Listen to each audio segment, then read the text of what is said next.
Have you ever wondered if everything we know about our place in the universe is wrong?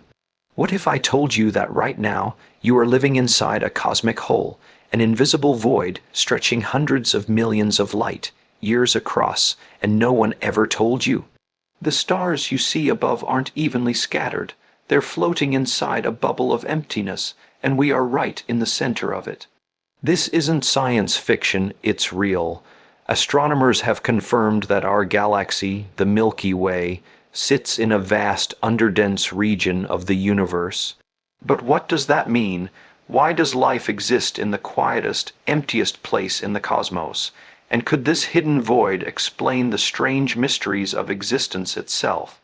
Before we dive deep into this mind-bending journey through space and meaning, make sure you hit that subscribe button, turn on the notification bell, and join our growing community of cosmic thinkers, because what you're about to discover will forever change how you see the universe and your place inside it. They told us we lived in a galaxy among billions of others, scattered like islands of light in an endless sea. For generations, we believed our place in the cosmos was ordinary, nothing special, just another galaxy drifting quietly through the void. But one discovery shattered that quiet assumption, because it turns out we aren't floating in the fullness of the universe at all.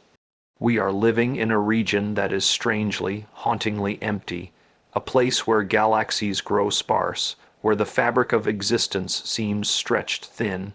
We are inside a cosmic hole, and for a very long time nobody told us. It began, as most great cosmic stories do, not with explosions or blinding light, but with data.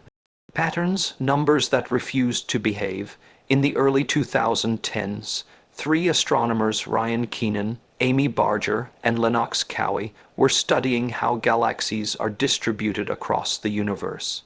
Their goal was simple: to map matter on the largest scales possible, to understand how galaxies clump together, how gravity sculpts the universe into the vast web we see in computer simulations. They expected to find uniformity, a cosmic average that matched our predictions of how matter should spread after the Big Bang. But what they found was a strange kind of silence in the data. When they looked at the density of galaxies near us, they found fewer than expected. Not just a few missing here and there, but a consistent thinning, like cosmic lace unraveling. Beyond a few 100 million light years, galaxies appeared denser again, forming thick walls and filaments of matter. But around our Milky Way, around our local group of galaxies, there was a gap, a region where the universe seemed less populated, less crowded, almost hollow. It wasn't a void in the sense of nothingness. There are still galaxies here, including ours, but compared to the cosmic average, it was as if our neighborhood existed inside a vast, subtle depression carved into the structure of the cosmos. They called it the KBC void, after their initials, a name that might one day stand beside the great cosmic discoveries that changed how we see ourselves. To grasp the scale of what they had uncovered, imagine a bubble so enormous that light itself would take nearly 1 billion years to cross it. That is the size of the region we inhabit. Within that space are clusters, filaments, and galaxies, but fewer of them than average. And at the center of this immense bubble sits us, the Milky Way, quietly orbiting its stars, unaware that it has spent its entire existence inside a cosmic hollow. The discovery raised a question so unsettling that even seasoned cosmologists hesitated to answer it. How could we have missed something so big? The universe is mapped by telescopes that peer across billions of light years, measuring the glow of ancient hydrogen and the faint fingerprints of galaxies at the edge of time. And yet somehow we didn't realize that our own cosmic address was inside one of the largest known underdense regions ever discovered. The reason is as poetic as it is scientific. We could not see it because we were in it. Just as a fish cannot describe the boundaries of the ocean it swims in, humanity could not measure the void that cradles its home until we looked outward and compared our surroundings with the rest. Of the universe, Keenan, Barger, and Cowie were not the first to suspect that local underdensities might exist. Cosmologists had long theorized that the universe resembled a sponge, a vast three-dimensional network of filaments where matter accumulated, leaving behind giant pockets of near emptiness. These pockets, or voids, are a natural consequence of how gravity amplifies small fluctuations in the early universe. Over billions of years, matter flows into the dense regions, forming galaxies and clusters, while the spaces in between grow emptier and emptier. But most voids discovered before were relatively small, tens of millions of light years across. The KBC void dwarfs them all. It is not just one bubble, it's a series of overlapping voids, forming a grand underdense region, a billion light-year-wide whisper in the cosmic web. The implications were staggering. If our galaxy lies inside such a vast low-density zone, it might mean that many of our cosmological measurements, those precise numbers we trust to define the universe's age, expansion, and fate, are influenced by our cosmic location. When astronomers measure how fast the universe expands, they use nearby galaxies to determine the so-called Hubble constant. But if we're surrounded by emptiness, those galaxies are moving away slightly faster, simply because there's less matter around to slow them down. In other words, we may be sitting in a cosmic wind tunnel where the local expansion is exaggerated by our environment. That realization would shake one of the pillars of modern cosmology, and yet the beauty of science is that it thrives on discomfort. The void did not scare astronomers, it fascinated them, because if true, it might solve one of the greatest tensions in cosmology today, the Hubble tension. That is, the stubborn disagreement between two ways of measuring the universe's expansion rate. One comes from observing the nearby universe supernova, variable stars, galaxies, and gives a faster rate of expansion. The other comes from looking at the cosmic microwave background, the ancient light left from the Big Bang, and it gives a slower rate. For years, scientists debated whether this meant new physics was needed, perhaps dark energy changing over time or something stranger. But the KBC void offered a simpler explanation. Maybe our measurements differ because we're measuring from inside an underdense region, where expansion is locally faster. But this story isn't just about equations or models, it's about perspective. Humanity's history of cosmic discovery has always been a process of dethronement. We once believed we were at the center of creation, then we learned the Earth orbits the Sun, then that the Sun is but one of countless stars in a galaxy, then that our galaxy is just one among trillions, and now even the space around those galaxies is revealing structure on scales so immense it defies imagination.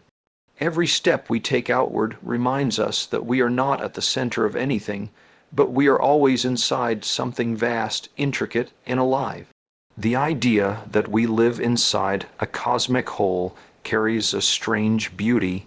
Imagine looking at the night sky, every star a faint note in the cosmic symphony, and realizing that those lights shimmer within the boundaries of an invisible bubble.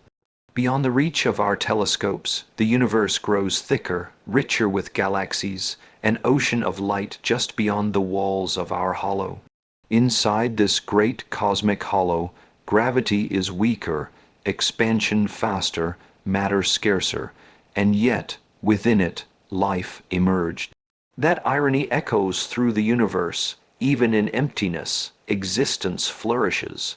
When the discovery was first announced, many dismissed it as coincidence, a quirk of observation. But as data from deep sky surveys improved, the evidence grew harder to ignore. The Sloan Digital Sky Survey, the 2-micron All-Sky Survey, and later, studies of cosmic microwave background patterns began to show signs consistent with our being in a low-density region.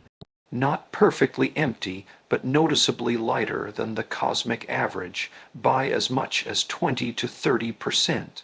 That may not sound like much, but on cosmic scales it is colossal. A slight reduction in matter density over a billion light years changes the gravitational landscape of our entire local universe. The numbers spoke clearly, but the meaning of those numbers cut deeper than mathematics.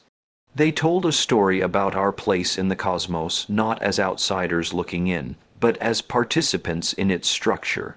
We are not separate from the cosmic web. We are embedded within its texture, part of the fabric itself. When we gaze into the night sky, we are not looking out of the void, we are looking through it.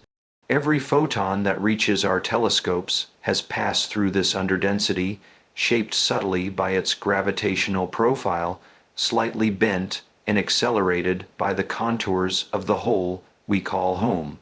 Consider what that means for the way we think of the universe's beginning. The Big Bang was once imagined as a uniform explosion, everything spreading evenly in all directions.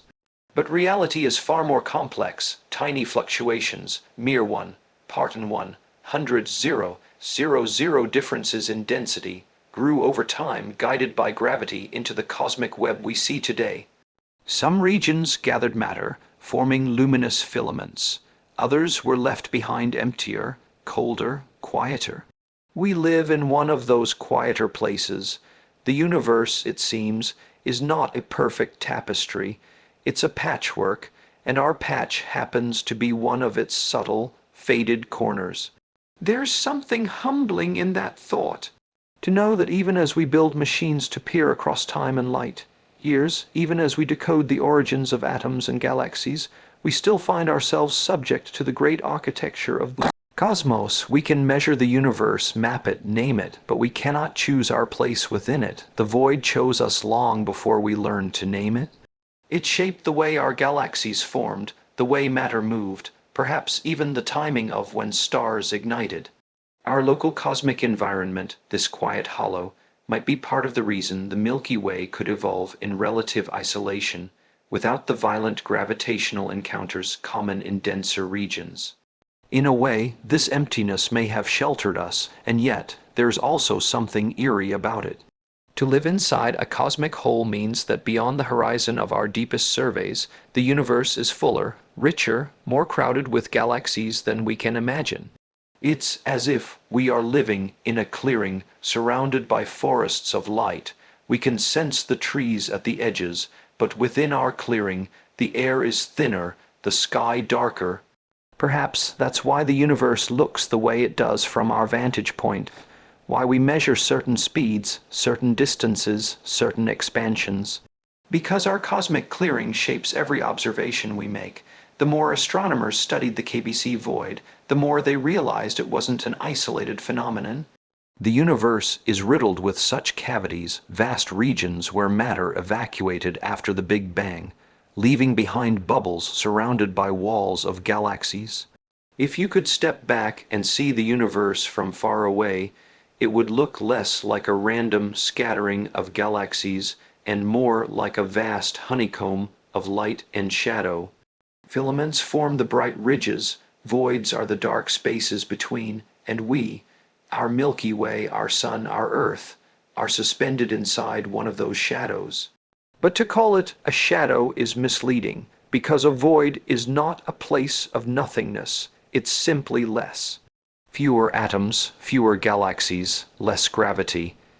Yet within that less, there is a kind of beauty that only the universe could compose. Imagine being surrounded by a silence so vast that it magnifies every whisper of starlight. That's what it means to live inside a cosmic hole. We are enveloped not by absence, but by contrast, the gentle, almost imperceptible thinning of existence that gives meaning to everything else. When Keenan and his team presented their findings, they weren't declaring a new cosmic center, they were revealing a hidden context. They showed that even emptiness has structure, that the universe's architecture extends beyond what we can see, that our measurements are tinted by the subtle curve of the space around us. Their work was a reminder that knowledge is not static. It evolves, expands, corrects itself. For centuries, humans believed in the uniformity of the cosmos, but now we see a universe more intricate, more uneven, more alive than we ever imagined. It's strange to think that our cosmic home is defined as much by what is missing as by what exists. The absence of matter, the scarcity of galaxies, these absences shape our observations, our understanding, even our philosophy. Because what does it mean to live in an underdense part of the universe? It means we inhabit a region that is, in a sense, quieter than the rest. Fewer collisions, fewer gravitational disruptions, more space for stability to emerge. Maybe that calm is what allowed life to take root. Maybe that quiet gave us the time to look up and notice. When you think about it this way, the discovery of the KBC void is not just a scientific revelation, it's a metaphor for existence itself. We live surrounded by emptiness, yet within that emptiness burns the light of stars, the pulse of life, the curiosity of minds. The void does not diminish us, it defines us. It gives contrast to our presence, purpose to our search. We are creatures of matter born inside a sea of less matter, luminous beings shaped by the very absence that surrounds us. So yes, we live inside a cosmic whole, but that does not make our place insignificant. It makes it extraordinary. Because in this hollow, this underdense region stretching a billion light years wide, consciousness has arisen. In a universe where most regions are cold, silent, and indifferent, a pocket of near emptiness gave birth to beings capable of asking, "Where are we?" and capable of discovering the answer. That alone is miraculous. When you step outside tonight and look up at the sky, remember that every star you see, every glimmer of light, shines from within a cosmic bubble. The darkness between them is not nothing. It is the subtle reminder of where we are. We are not lost in the void. We are part of it. The universe carved out this space, and in that space it placed us. We may never know exactly why we find ourselves inside this particular cosmic hollow. Maybe it's coincidence, maybe it's necessity, maybe, in the grand dance of matter and gravity, the void was simply the space left behind when the universe built its brightest structures. But one thing is certain, discovering that we live inside a cosmic whole doesn't make us smaller. It connects us more deeply to the story of everything. Because even emptiness has a place in creation, even silence has a sound if you listen closely enough. And so, as the telescopes continue to map the heavens, as the data grows sharper and the distances longer, we are beginning to see the truth with quiet awe. We were never alone in the dark. We were simply surrounded by the universe's most eloquent whisper, the whisper of the void, telling us that even in the absence of everything, something beautiful remains. When most people hear the word void, they imagine darkness. They picture an endless blackness, a nothingness stretching beyond comprehension. But in truth, the voids of our universe are not places of total absence, they are places of almost empty, almost silent, almost forgotten by the gravitational hands that sculpt galaxies from dust. Yet within their quiet depths lies a story as profound as any told by stars or planets. To understand what a cosmic void really is, we must first understand what the universe looks like when you step far enough back to see its bones. If you could zoom out from the Milky Way, out past the bright clusters of galaxies and the superclusters beyond them, you would begin to notice something strange. The universe, at the grandest scales, doesn't resemble chaos at all. It looks like a structure, a web of light. Thin thread, like filaments of galaxies stretch across the darkness, converging at dense knots where gravity has gathered massive clusters together. Between those filaments are enormous, yawning gaps, the voids. These are not small. Some span tens of millions of light years across. Others, like the KBC void that shelters us, stretch nearly 1 billion light years from end to end.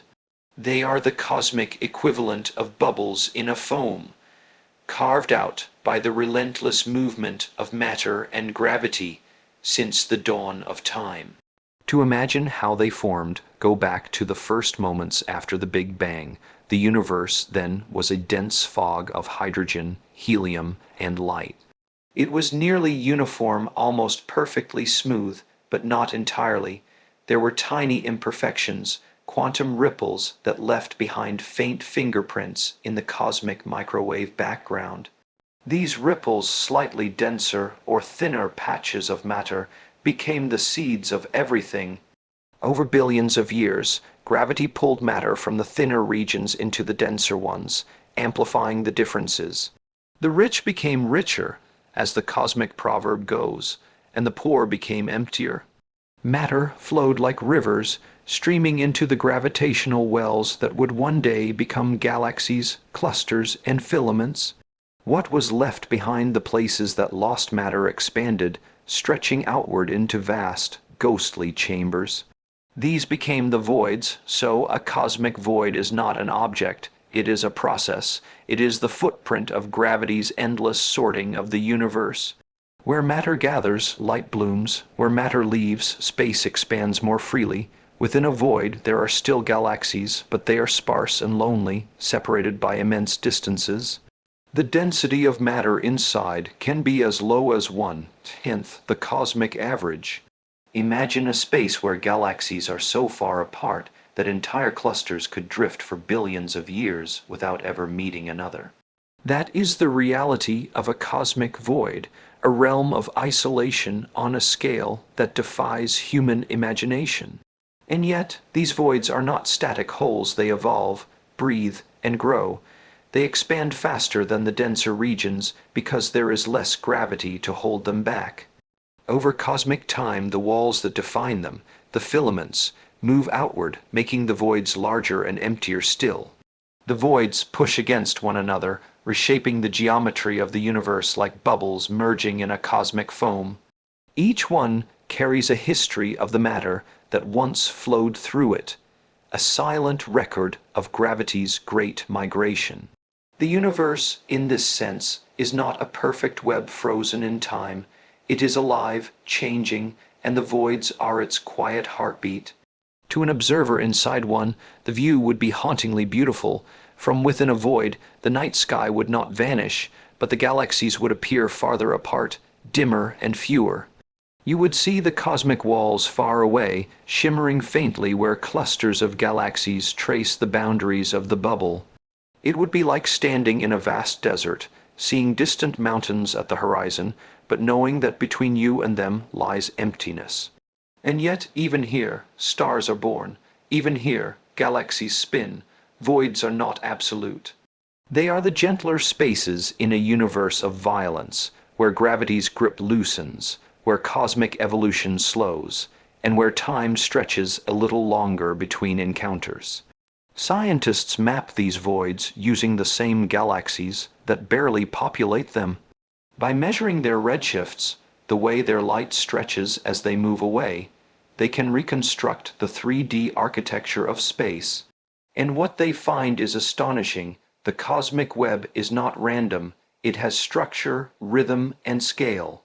It's almost as if the universe composed itself like a symphony, with filaments as the melodies and voids as the pauses between them. Without those pauses, the song would be noise. Without the emptiness, the fullness would have no meaning. Cosmic voids are crucial to our understanding of cosmology.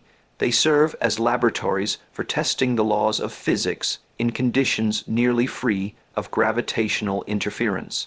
In dense regions, matter and dark matter interact constantly, complicating measurements, but inside voids, the rules are simpler. Light travels straighter. The effects of dark energy, the mysterious force accelerating the universe's expansion, are clearer. Some scientists even suspect that by studying how voids expand, we could learn whether dark energy truly exists or if gravity itself behaves differently at large scales. Voids are the universe's cleanest experiments, running silently across billions of years. There's another reason voids fascinate cosmologists. They might help explain one of the most stubborn mysteries in physics, the shape of the universe itself. The standard model of cosmology predicts that on large scales, the universe should appear flat, but measurements sometimes suggest slight curvature. Voids complicate this picture, bending light and space just enough to create illusions of curvature. In this way, they remind us that the cosmos we observe is filtered through the space we inhabit. What we think of as reality is always shaped by the context of our position within the structure. The voids do not just occupy space, they redefine perception. For something defined by its lack of matter, a cosmic void has immense influence. It affects how light travels, how galaxies move, and even how we interpret the age and size of the universe. The gravitational field within a void is weaker, meaning galaxies near the edge experience a gentle pull outward, accelerating their recession. This subtle effect contributes to the variation in cosmic expansion rates, measured across different distances. So, when we say the universe is expanding, what we really mean is that every region of it is stretching in its own way, depending on how much matter it contains. The voids stretch faster. They are the universe's expanding lungs, exhaling space itself. It's strange to think that these regions, which seem so empty, are actually the engines that drive the large-scale evolution of the cosmos. They are not lifeless gaps, they are dynamic structures that shape the distribution of everything else. Galaxies, clusters, even dark matter respond to their expansion. The universe, at its core, is a dance between presence and absence, between gravity's pull and expansion's push. The voids represent the side of the universe that lets go, that expands, that creates room for everything else to exist. And yet, despite all their scientific importance, there is something deeply human about the way we perceive voids. Perhaps because we instinctively fear emptiness, we equate nothingness with loss, with meaninglessness. But in the cosmos, emptiness is essential. It is not the absence of creation. It is the space that makes creation possible. Without the voids, galaxies would collapse too quickly, the universe would be chaotic, and the balance that allows stars and life to emerge would never exist. The voids are the silence between cosmic notes, the breath between the universe's words. To truly grasp the nature of a cosmic void, you have to let go of the idea that emptiness is simple. A void is not uniform, its boundaries are alive with motion. Its interior contains faint traces of gas, dark matter, and even the faint glow of radiation left over from the Big Bang. Every particle that passes through it is influenced by its gentle gravitational field, subtly redirected by the curvature of its underdensity. Even light, which should move in straight lines, bends slightly as it crosses these vast regions.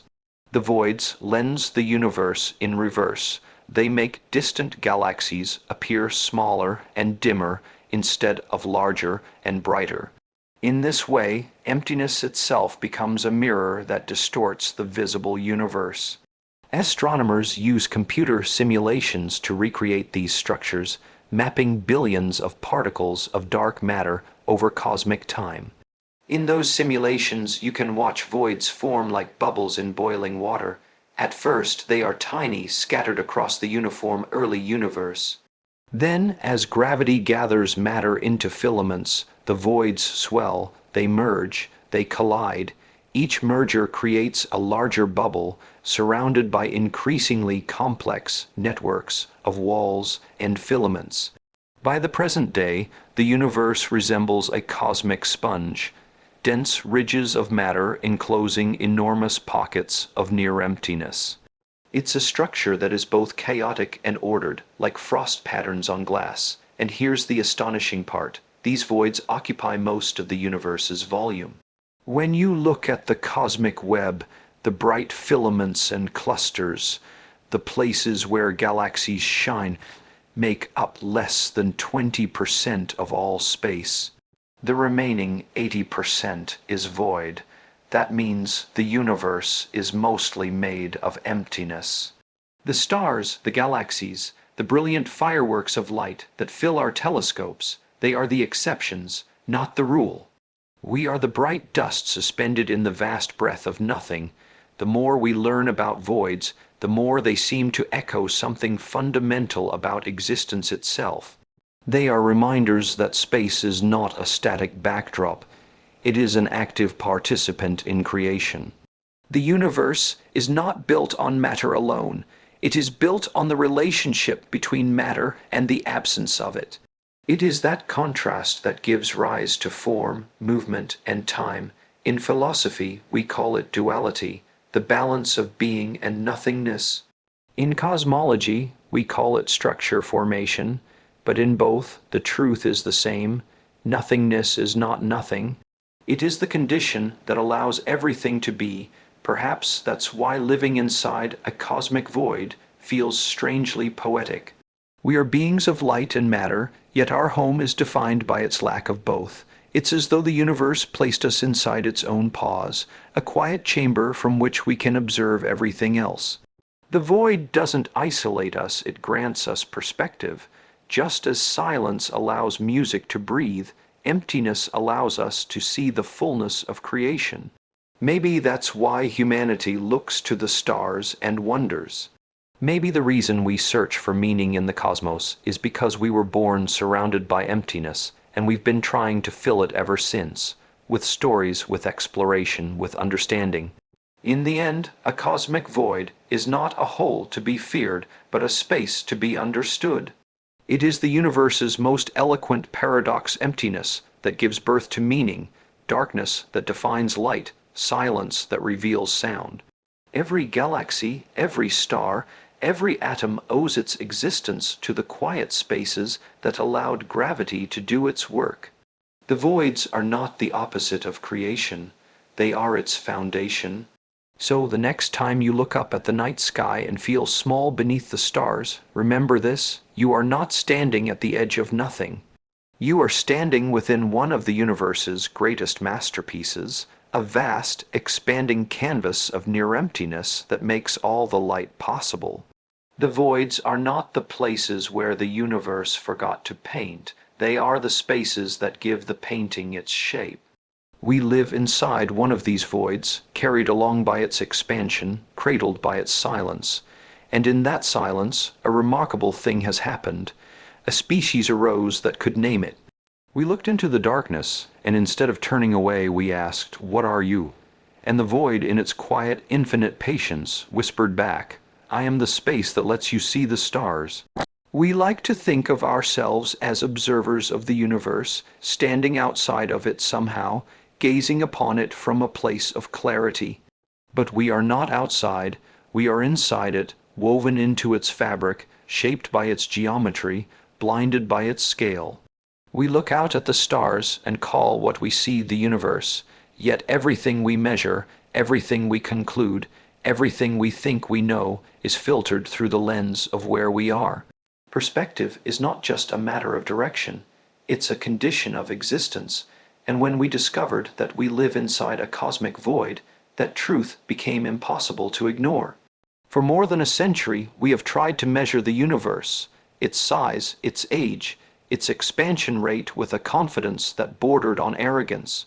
We built telescopes that could see galaxies billions of light years away. We measured their redshifts, the stretching of their light as they move away, and from that, we calculated how fast the universe is expanding. We thought we were glimpsing cosmic truth itself, but what if those numbers were never universal at all? What if our very measurements were bent and twisted by the space we occupy?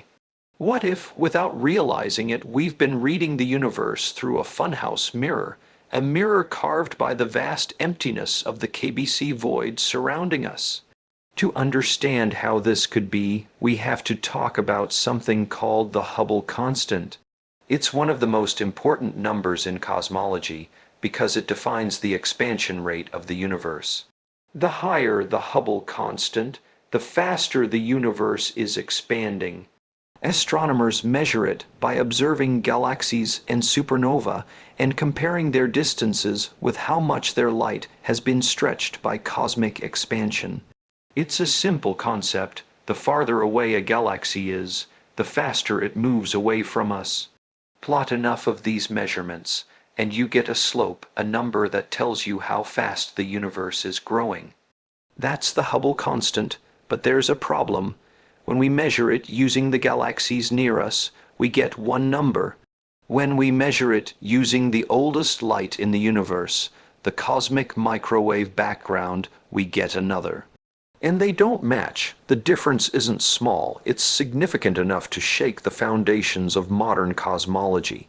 For years, this discrepancy was brushed aside as measurement error, but as instruments improved, the tension only grew sharper. It was as if the universe was whispering, "You're missing something." That something, it turns out, might be right under our feet, or rather all around us. If we live inside a vast, underdense region, then the galaxies near us are moving away faster than galaxies elsewhere.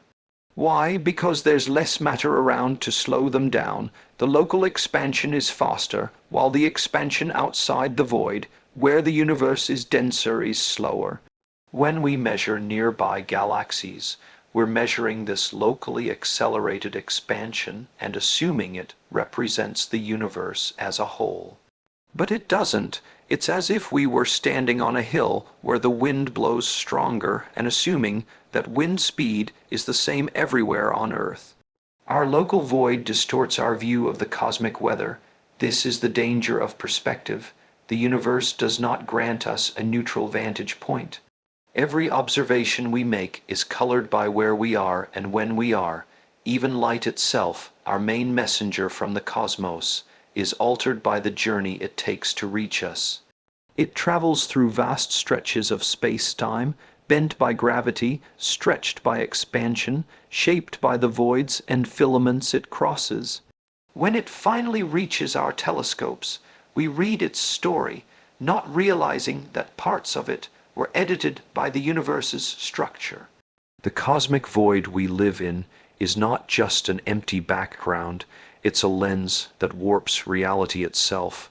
Think of it like sound. If you stand in a canyon, your voice echoes. The shape of the canyon distorts the sound waves, amplifying some frequencies, silencing others. To you, it still sounds like your voice, but it's not. The void does the same to light. It stretches, compresses, bends, and magnifies it. So when we say we've measured the universe's expansion, what we've really done is measure how expansion appears from inside our particular canyon. We have confused the echo for the original voice. For cosmologists, this realization is both humbling and thrilling. It means that what we thought was a cosmic mystery, the discrepancy between the early and late universe's expansion, might actually be a reflection of our local environment. The KBC void could be a kind of cosmic optical illusion, making it seem as if the universe around us is expanding faster than it truly is. And if that's true, then some of the deepest debates in modern astrophysics might be resolved not by new physics, but by better understanding where we are. The universe didn't change, our perspective did, but there's something deeper here, something almost philosophical. It's the realization that our perception of reality, cosmic or otherwise, is always local. We see the world not as it is, but as it appears from where we stand. The ancient astronomers who thought Earth was the center of the cosmos weren't foolish. They were human. They assumed what they saw was universal truth. We've just done the same on a grander scale. We assumed our cosmic environment was average, typical, representative of the whole. But what if it isn't? What if we've been calibrating our instruments from inside a bubble and mistaking the curvature of that bubble for the shape of the universe itself? It's almost poetic that the universe should remind us of our limits this way. Every time humanity claims to understand the cosmos, the cosmos responds by revealing another layer of illusion. We thought Earth was the center, it wasn't. We thought our galaxy was unique, it isn't. We thought the universe was uniform, it's not. The pattern is clear. Every revelation draws the circle of our understanding wider, and every expansion humbles us anew. The discovery that we live in a cosmic void is just the next verse in that eternal song. Imagine what it means for light itself. Every photon that reaches our eyes, every beam of starlight that paints the night sky, has crossed this underdense space. As it traveled, it experienced less gravitational slowing, more expansion. The light from distant galaxies has been stretched more than it would be elsewhere, making them appear slightly farther than they truly are. Even our best cosmological distance ladders, the methods we use to measure space itself, are subtly biased by the void's influence. The emptiness around us makes the universe look larger, faster, younger than it might be. The cosmos, from our vantage point, is slightly distorted, like an image seen through rippling water. This realization changes not just equations, but emotions. It means that all along, our view of reality was incomplete, filtered, biased by circumstance. And isn't that the essence of being human? We build meaning out of what we can see, never realizing that the unseen, the context, the frame, the void around the picture shapes the story just as much. The cosmic void becomes a metaphor for perception itself. We are always observing through a lens, always interpreting the infinite through the limits of where we stand. Yet there's something beautiful about that limitation, because it means the universe is not static, it's participatory. It means our act of observing is inseparable from where we exist. The cosmos isn't a painting we look at from afar. It's a landscape we are inside of, influencing and being influenced by its structure. Even our errors are part of the dance. The KBC void isn't just an obstacle to understanding, it's a teacher reminding us that truth is always larger than the frame through which we view it. Scientists have begun to model how much the void could affect our measurements. The results are astonishing. Depending on its exact depth and size, our local underdensity could account for a significant portion of the difference between the local and global Hubble constants. In other words, part of the cosmic expansion mystery might not be a fundamental flaw in our theories. It might simply be that we live in a less dense pocket of space. To an astronomer inside the void, the universe appears to stretch faster. To one far outside it, it would appear slower. Both are right, because both are seeing truth from within their own slice of reality. The implications ripple outward like shockwaves. If our cosmic neighborhood is not typical, then what does typical even mean? When cosmologists talk about the average universe, they're describing something that might not exist in any one place. Every region of space has its own rhythm of expansion, its own density, its own story. The cosmos is not uniform, it's a mosaic, and we, for all our instruments and equations, are but one tile within it, trying to describe the entire pattern from the inside. There's a quiet humility in that thought. It means that knowledge itself is relative, not in the sense of being uncertain, but in the sense of being contextual. We can never stand outside the universe to see it whole. We can only reconstruct its shape from within, using the light that reaches us, filtered through the void we inhabit. It's a little like trying to understand the ocean from inside a single wave. You can sense the motion, the flow, the rhythm, but the vastness, the totality, always eludes you. And yet, despite all these limitations, look how far we've come. We've measured the age of the universe to within a fraction of a percent. We've mapped billions of galaxies. We've detected the whisper of the Big Bang itself. That we can do all this while trapped inside a cosmic hole is a testament to the power of human curiosity. We are blind creatures describing an infinite cathedral by the echoes of our own voices, and somehow, the description comes astonishingly close. Still, the discovery that we live in a cosmic void changes how we think about everything from dark energy to the fate of the universe. If our local expansion is faster, it might mean the cosmic acceleration we've attributed to dark energy is partly an illusion of perspective. Perhaps the universe's expansion isn't as extreme as we think. It's just that our region is expanding more quickly than average. Or maybe the void enhances dark energy's effects, amplifying the acceleration locally. Either way, the message is clear. To understand the universe, we must first understand where we stand within it. It's easy to feel small in the face of such revelations, but there's another way to see it. The fact that we can even detect the bias of our cosmic location, that we can map a billion light-year-wide bubble and recognize its effect on our measurements, is extraordinary. It means we are not just observers, we are self-aware participants in the universe's story. The cosmos isn't hiding from us, we're uncovering it layer by layer, with every question, every telescope, every spark of wonder. So yes, living inside a cosmic void affects how we see everything. It bends our light, skews our data, distorts our perception. But it also gives us a gift, perspective. It reminds us that even the grandest truths must be viewed through the humility of where we are. The universe, it seems, is both knowable and unknowable, both revealed and concealed, depending on the angle from which we look. In the end, that might be the most profound lesson of all. We are not outside the universe observing it. We are the universe trying to observe itself. And like all acts of self-reflection, what we see depends on the mirror. The cosmic void is our mirror, vast, silent, and imperfect. It shows us that perception is not separate from reality, that observation is an act of participation. Perhaps one day, when we've mapped every filament and measured every expansion, we'll look back on this realization as a turning point, the moment humanity understood that the universe's greatest illusions were not tricks of light, but tricks of perspective. We'll know that the cosmos wasn't deceiving us.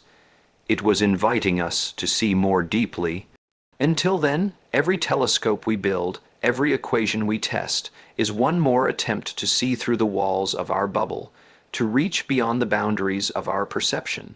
And maybe that's the true purpose of discovery, not to find certainty, but to learn how to see, even when the universe reminds us that our view is partial, our position unique, and our understanding forever expanding just like the cosmos itself.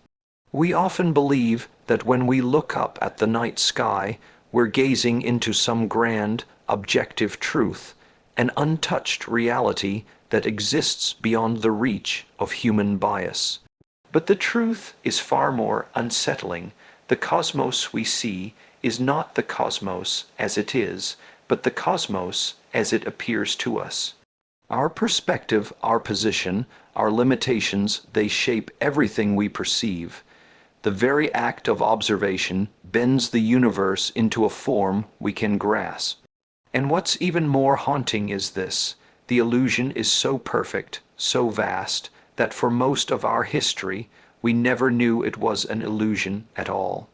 Imagine standing in the middle of a dark forest. You can only see the trees illuminated by your torchlight. The rest, the endless expanse beyond that circle of light, is hidden, yet in that moment it's all you know. You build your understanding of the forest from what your eyes can reach. You name the trees, map the paths, count the stars above the canopy, and you call it truth. But your truth is confined to your vantage point. If the torch were brighter, the forest would change shape. If you stood on a mountain instead of the ground, it would look different again. The forest doesn't change, only your view of it does.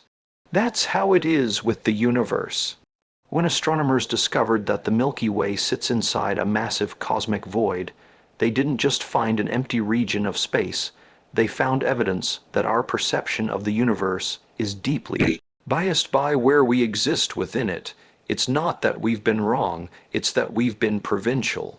We've been interpreting the vastness of creation from within a specific bubble, a specific environment, and assuming our view represents the whole. But what if it doesn't? What if our cosmic neighborhood gives us a distorted sense of what normal even means? Every observation we make, every redshift, every galaxy, every pulse of radiation is filtered through the fabric of this void. It's like trying to understand the ocean from within a single wave. To us, it feels as if we see the entire picture, yet all we're truly witnessing is a local distortion, a curvature in the fabric of something infinitely larger. The universe is not just immense, it's uneven, textured, shaped by gravity and emptiness alike. And we are caught inside one of those shapes, a region of lower density, quieter than most, emptier than average. From here, the cosmos seems to behave differently, and we've built our entire understanding around that difference. But the illusion doesn't end with the stars. It seeps into our philosophy, our identity, our very sense of existence. We think of ourselves as cosmic observers, detached, enlightened, rational minds looking out upon creation. Yet we are not outside of it, we are inside it, we are part of its story, its structure, its biases. The light that reaches us is bent and filtered by the same forces that created us. The atoms in our bodies were forged in the stars that drift through this void. The emptiness we live in is not something separate from us. It's our home, our context, our lens through which we see all that is. This illusion of perspective is one of the most profound realities of existence because it doesn't just apply to the cosmos, it applies to everything. Every human being lives within their own kind of void. We each have our own limited perspective, our own horizon of understanding. We see what our experience allows us to see, and we call it truth, but truth is larger than any one vantage point.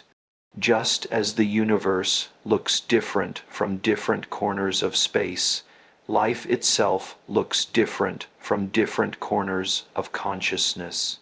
And perhaps in some poetic way, the cosmic void we inhabit is the universe's way of reminding us of that humility, that our perception is always local, never absolute. When we gaze through telescopes and measure the faint glow of galaxies billions of light years away, we're not just looking outward, we're looking backward in time. Light takes billions of years to reach us, and in that time it travels through cosmic structures that shape it, bending, dimming, stretching. By the time it arrives, the story it tells is incomplete, yet we interpret that incomplete story as the whole truth.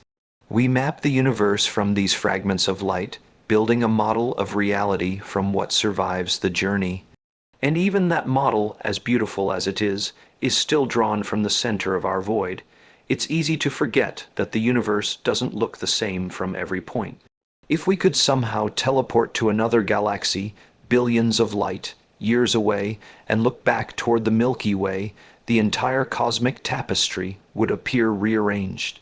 The constellations would dissolve, the cosmic background radiation would shift, the local expansion might even differ.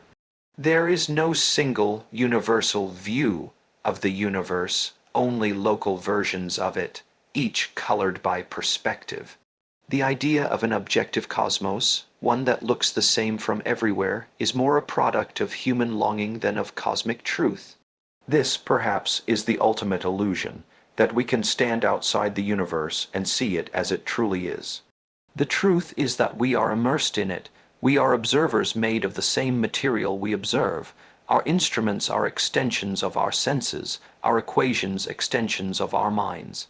The universe perceives itself through us, and like any act of self-observation, it is imperfect, incomplete, distorted by self-awareness. There's something beautifully tragic about that. The more we learn, the more we realize how little we can truly know. The cosmos reveals itself in layers, and each revelation reminds us of the limits of perception. The void around us is not just an astronomical fact, it's a metaphor for our condition. We exist inside a vast emptiness, searching for meaning, building models of truth, never realizing that even our best maps are drawn on curved space. But perhaps that's the point. Perhaps the illusion of perspective isn't a flaw, it's a feature.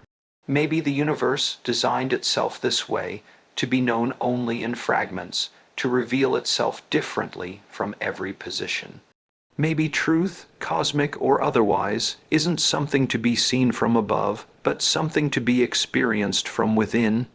In that sense, every observer, every civilization, every galaxy is a unique eye of the cosmos, each seeing the whole from a different angle. The illusion becomes not a deception, but a symphony, a cosmic choir of perspectives, each incomplete on its own but beautiful together. Still, for us, trapped within our cosmic bubble, the illusion can be disorienting. For generations, we've assumed that our measurements of the universe's expansion, its density, its age, were objective. But if our position inside a void makes space around us expand faster, then what we perceive as a universal property might actually be local. Our cosmic clock might be running a little differently than others, and so the story of the universe we tell, its timeline, its destiny, might be biased by our location. It's humbling, almost unsettling, to think that our grandest theories might be provincial myths shaped by geography. But that realization doesn't make them false, it makes them human. Every truth begins as a local truth, refined and expanded as perspective widens. Just as early sailors once thought the world ended at the horizon, only to later discover the curvature of the earth, we too may be on the verge of discovering the curvature of our cosmic perception. The horizon isn't the end, it's the limit of what our light can reach, and there's another layer to this illusion, one that cuts deeper than science. It's the illusion of cosmic significance. When we believed we were at the center of the universe, it gave us meaning. When we discovered we were not, it humbled us. But perhaps being at the center was never the real illusion. Perhaps the true illusion is believing that there is a center at all. The universe doesn't revolve around anything. It expands everywhere equally from every point. In a sense, every place is the center, and so is no place. The cosmic void doesn't make us insignificant. It makes us one with the whole, equally positioned in the grand unfolding. The emptiness around us is not exclusion, it's connection. To understand how profound that is, imagine the universe as an endless ocean. Galaxies are islands clustered along ridges of matter, and between them are vast seas of nothing, the voids. We live not on one of the crowded archipelagos, but in a quiet bay where the waters stretch farther between shores. To us the ocean looks calm and distant, but that very stillness gives us the clarity to see farther, to measure, to think. The silence of our void is not a curse, it's a gift. It's what allows us to peer into the depths without being blinded by density. From here, we can see the cosmic web with extraordinary precision. The illusion of perspective, in this way, is both a veil and a window. And maybe that's why this discovery resonates on such a deep, emotional level. It's not just about physics, it's about identity. It's about realizing that even the grandest truths we cling to are shaped by where we stand. It's about acknowledging that our cosmic story, like every human story, is told from within a limited frame. We look outward for understanding, but every discovery brings us back inward, to humility, to wonder, to awe. There's a quiet moment that happens to every astronomer who spends long nights under the stars.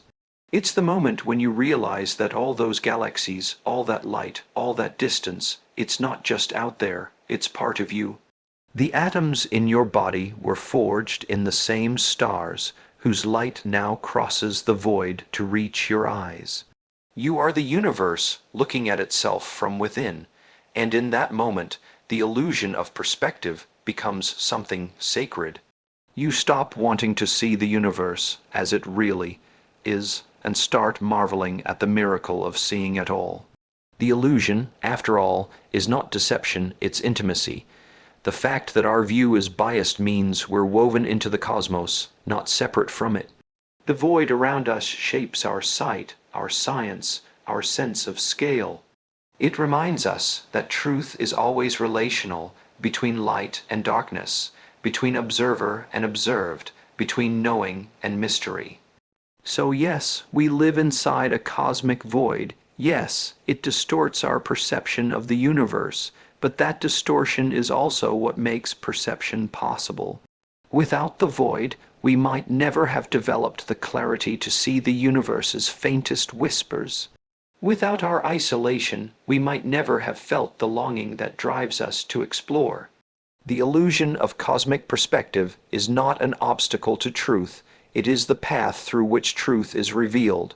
Maybe, in the end, the universe doesn't want to be seen from the outside.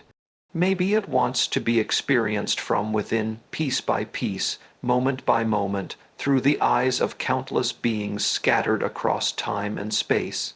Each one sees differently, and in those differences, the universe knows itself more completely. The illusion becomes the instrument of awareness.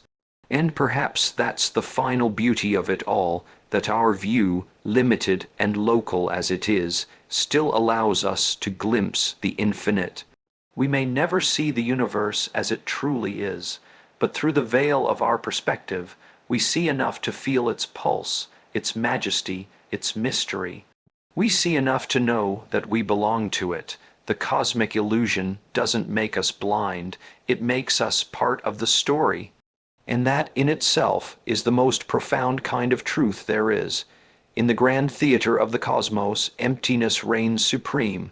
Between every cluster of galaxies lie vast deserts of nothingness, regions so large, so silent, that light itself can spend billions of years crossing them.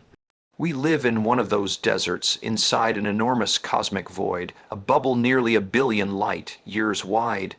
To the universe, this is an ordinary feature of its structure, a hollow between the filaments that form the cosmic web. But to us, this realization carries a strange irony.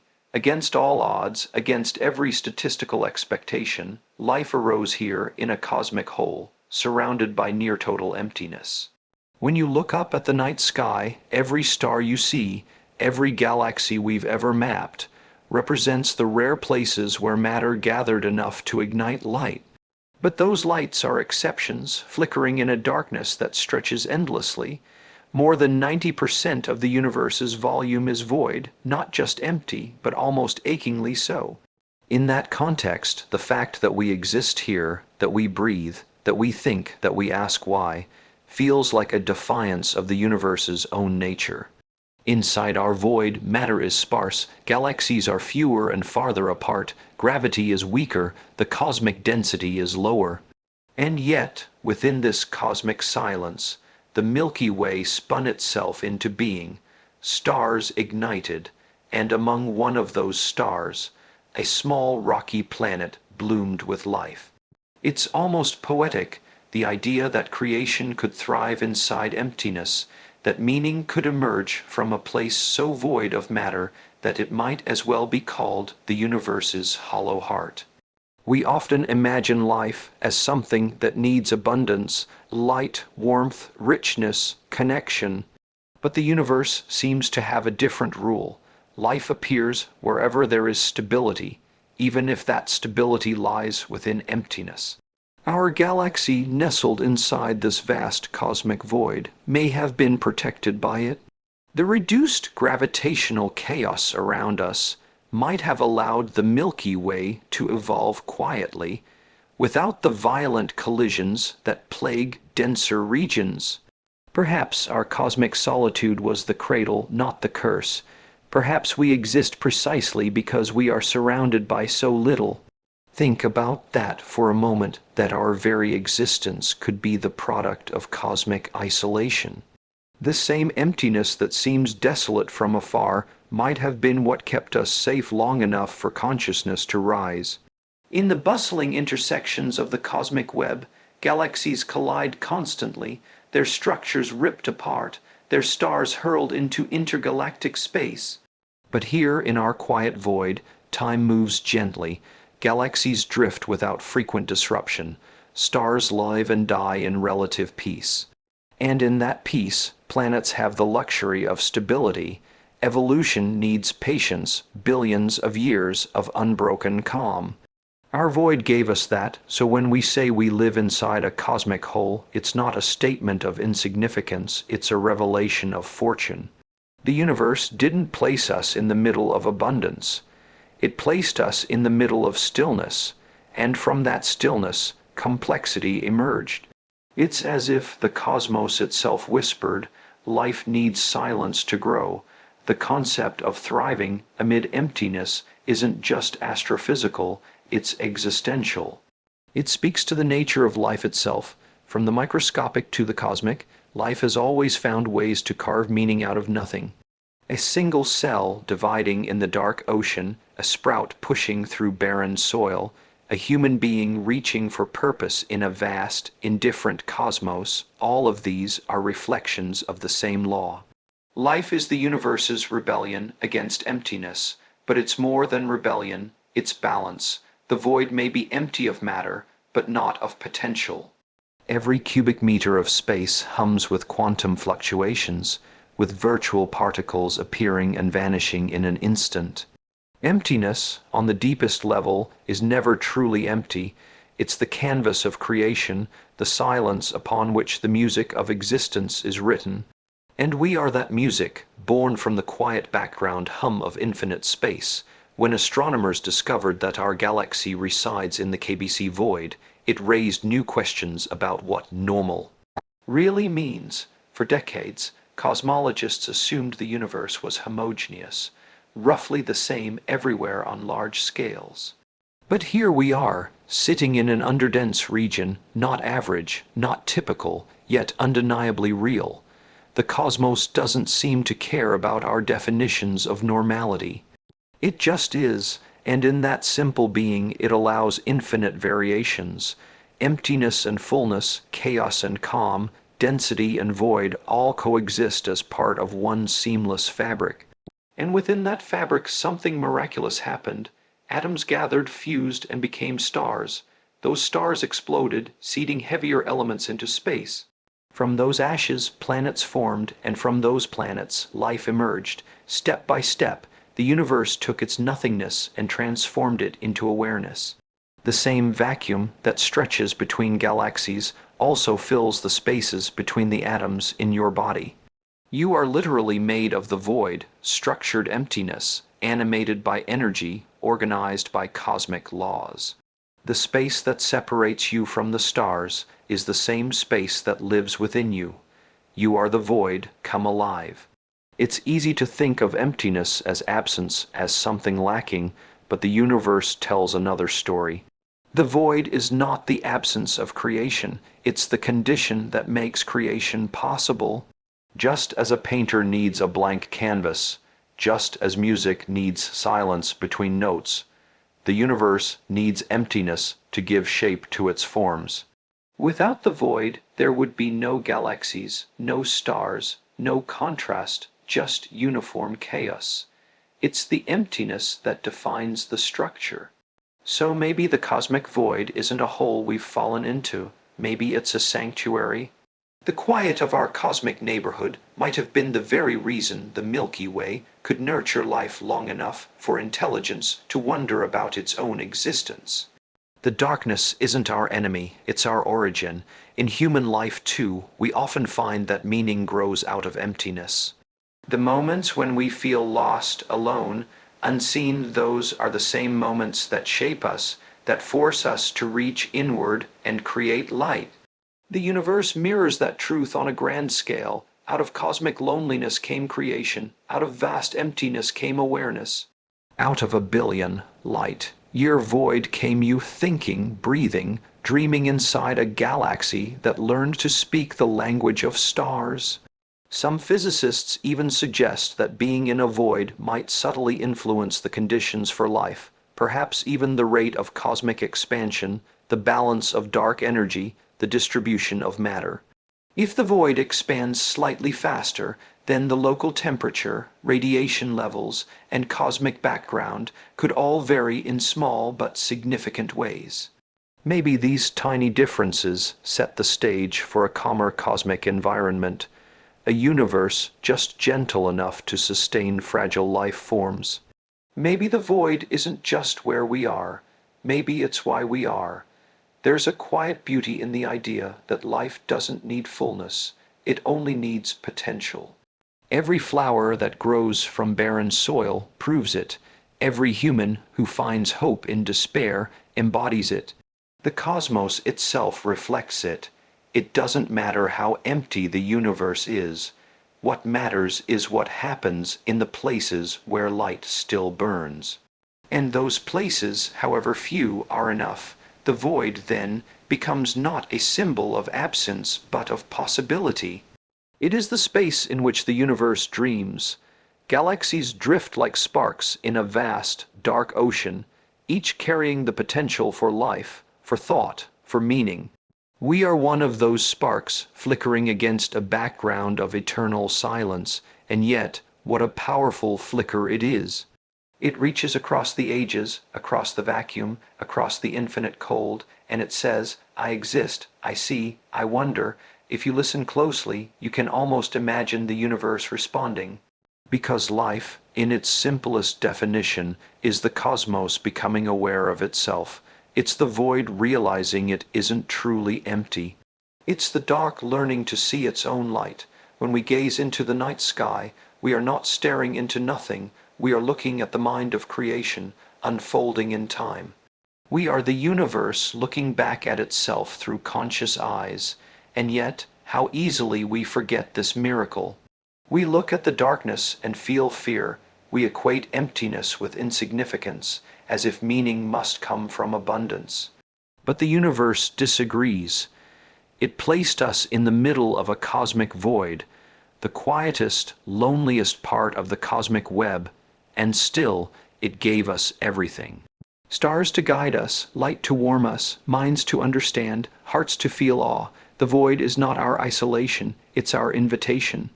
It's the stage upon which existence performs its most unlikely act, being. If the universe could speak, perhaps it would tell us this: do not fear the emptiness. That is where I build worlds. That is where I find balance. That is where I placed you, so you could learn to see the beauty of what is rare. In the end, maybe the most extraordinary truth is that we don't just live in the void, we thrive in it.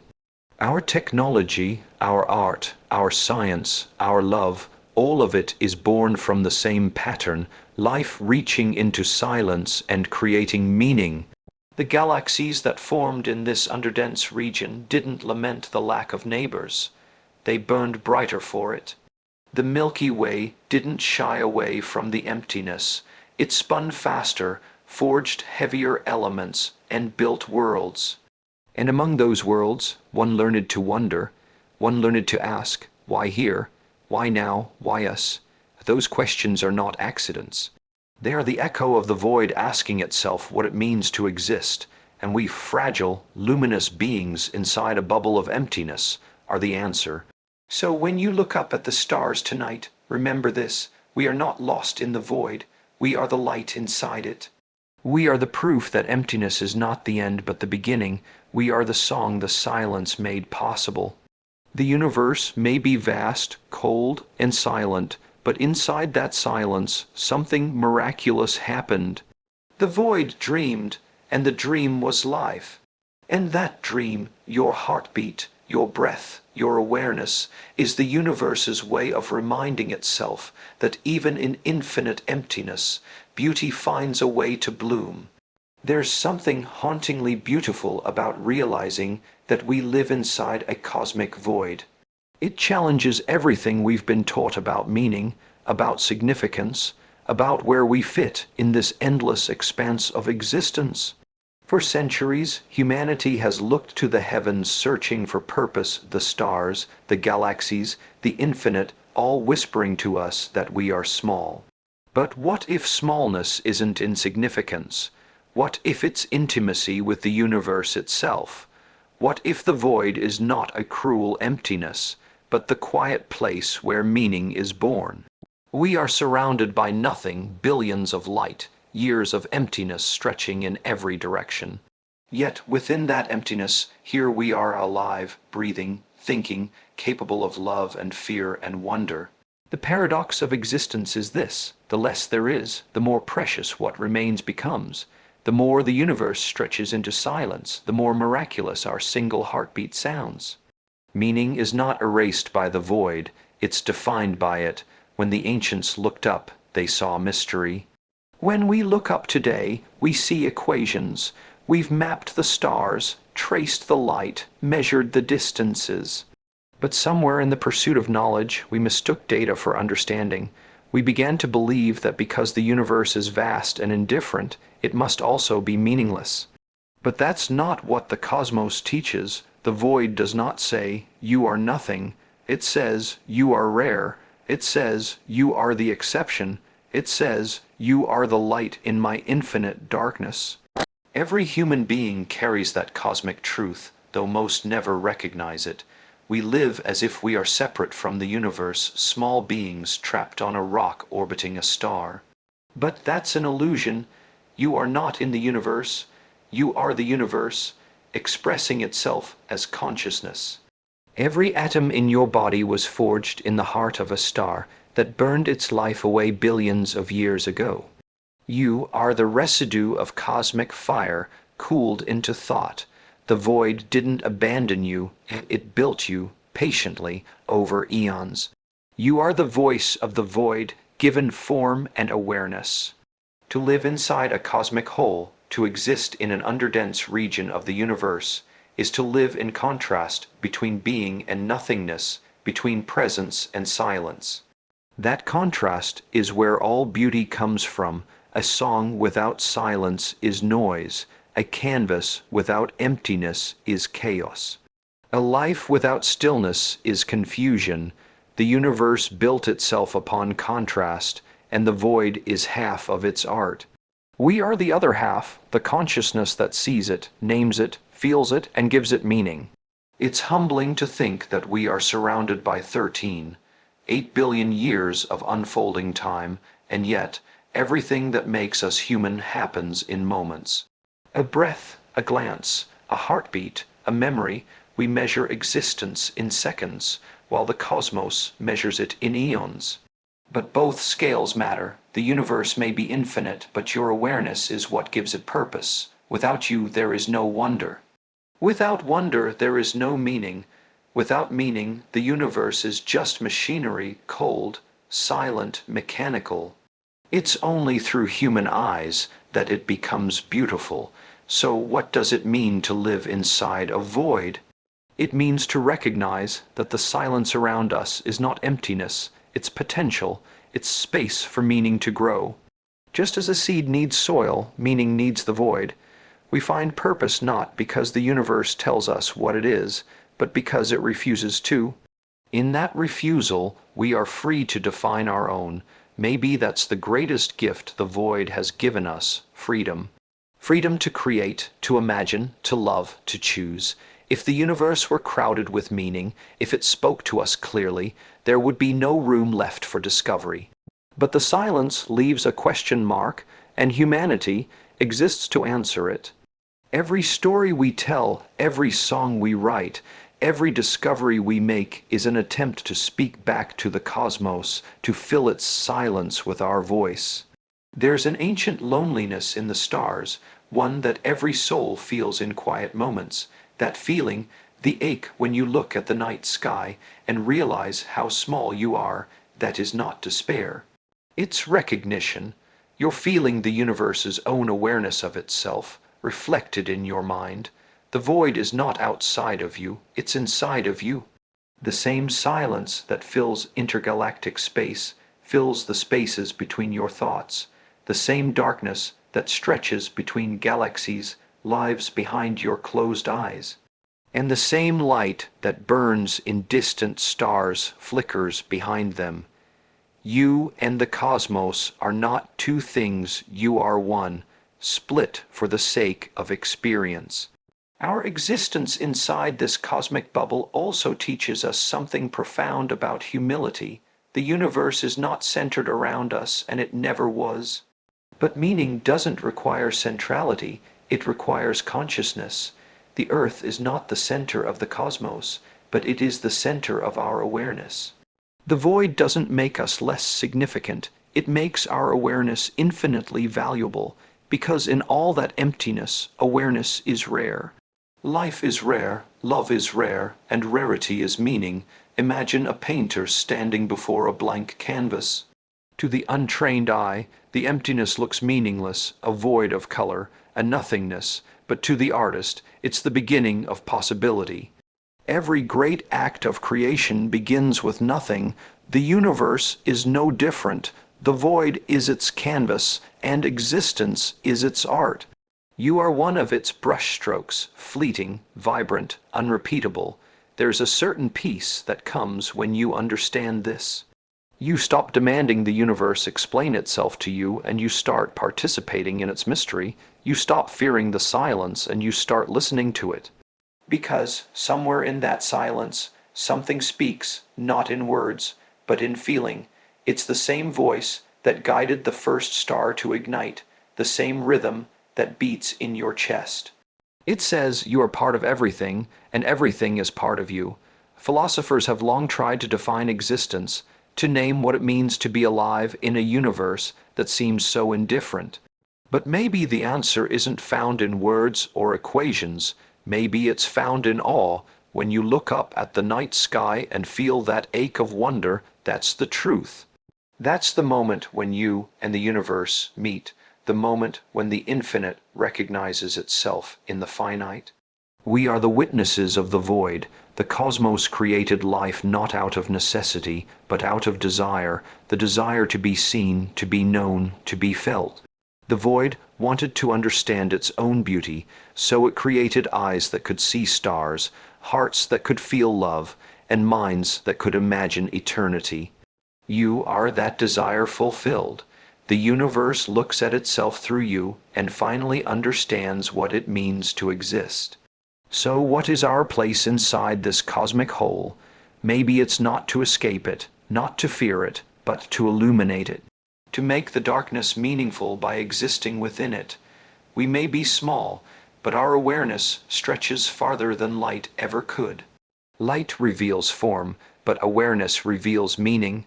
A star can burn for billions of years and never know why it burns, but a human can live for 70 and understand the universe's beauty in a single moment of stillness. That is our power, that is our purpose. When you think about it, all of life is a conversation between light and void. Every sunrise, every heartbeat, every thought is a flicker of light pushing back the silence. The stars are doing it. You are doing it. Even in your quietest moments, you are participating in the universe's grand dialogue. The void asks, what can become of nothing? And you answer this. There's a sacredness in that exchange, something that transcends science and touches the realm of the soul. The cosmos isn't just physics, it's poetry written in light and gravity. The void isn't absence, it's a question waiting for a response. Life is that response. You are that response. So the next time you feel small, the next time you feel lost in the enormity of existence, remember this. The stars you see are not beyond you, they are a reflection of you. You are made of their remnants, living inside their echoes. The same laws that govern their birth and death govern your thoughts, your emotions, your dreams. You are the universe, temporarily condensed into a person, exploring itself.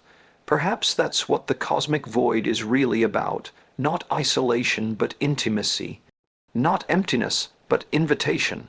The universe invites you to fill it with meaning, and the void gives you the space to do it. We spend our lives trying to find purpose as if it's hidden somewhere far away, but maybe purpose is not found, maybe it's created moment by moment through how we choose to exist inside the silence. We live in a time when people search endlessly for significance, in status, in wealth, in recognition. But none of those things will ever fill the void. because the void isn't something to fill, it's something to understand. It's not a hole in the universe, it's the heart of it. And when you finally accept that, when you stop running from the silence, you begin to see that meaning was never out there, it was always within you. The universe doesn't owe you meaning, but it gives you the materials to build it: time, consciousness, and the endless canvas of existence. Every choice you make, every act of kindness, every moment of creation, those are how you paint on that canvas.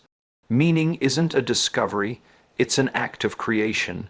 Just like galaxies form from the collapse of gas and dust, meaning forms from the collapse of questions into understanding. In that sense, you are a galaxy of thoughts forming inside the vast void of time. Your fears, your hopes, your memories, all of them are stars in your internal universe. Some burn bright, some fade, some collapse into black holes of regret or loss, but still the universe within you expands. You continue to create, you continue to shine. That is the nature of existence, endless creation, even in darkness. Especially in darkness, perhaps the truest purpose of being human is not to escape the void, but to honor it. To look into the infinite and say, even here, I will create light. That's what every artist, every thinker, every lover has done since the beginning of time. That's what life itself does. It looks at emptiness and says, I will fill this with meaning. And maybe, one day, when the last star burns out, when the universe returns to silence, when the final photon fades into darkness, the echo of that meaning will remain. Not as sound or light, but as truth that once, in a quiet corner of an empty cosmos, the void looked at itself and decided to become aware. It became you. So when you stand under the stars tonight, don't just see the darkness between them as empty space. See it as the universe's breath, as the stillness that allows your heart to beat. See it as the place from which you came and the place to which you'll return, not in sorrow, but in awe. Because you were never separate from the void. You were always its most beautiful expression. The void is not the absence of meaning. It is the birthplace of it, and we, the dreamers, the seekers, the storytellers, we are its living proof.